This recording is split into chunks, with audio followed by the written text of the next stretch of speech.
A trio of entrepreneurs is trying to transform part of Port Alberni's waterfront from wasteland to playland. The plan is to take a piece of land once occupied by a plywood mill and turn it into a specialized park for kiteboarders and windsurfers.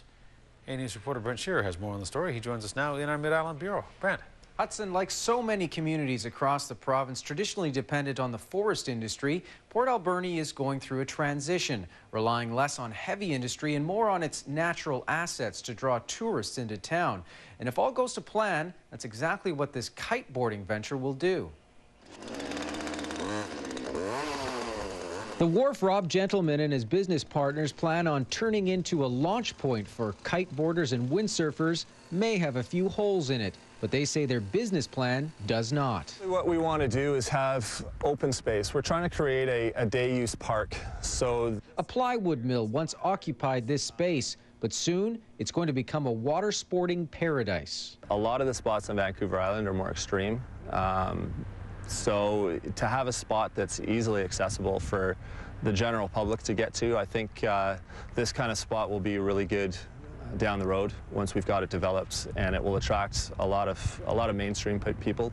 Kiteboarding is a fast-growing sport and has provided a huge economic boost to places like Hood River, Oregon, which Wild West Watersports says could happen here. Port Alberni can be on the map.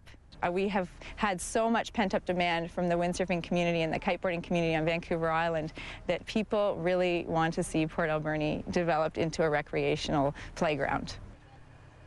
Wild West Watersports is a family affair. Rob and Sandra Gentleman, along with their 2 children and good friend Matt Williamson, who was at a meeting with the Port Authority today, are doing the site preparation work themselves.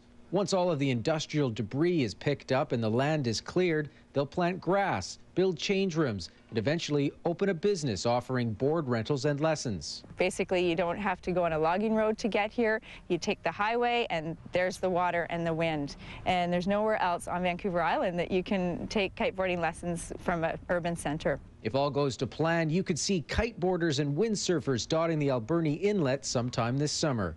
The wind is a little bit sheltered, so you can see that the water's a bit glassy. The ripples are where the wind is, and it's... For more information on the project, check out www.wildwestwatersports.com. Windsurfers right into the wind. The idea of attracting wind sport enthusiasts to Port Alberni actually came from the city itself. A councillor posted a message on a popular kiteboarding and windsurfing website forum asking people interested in developing the sports in Port Alberni to contact the city.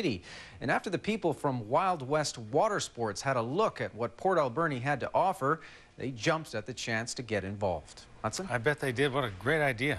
Indeed. A great recreational area. Brent, thank you. Thank you. Brent Shearer in our Mid-Island Bureau.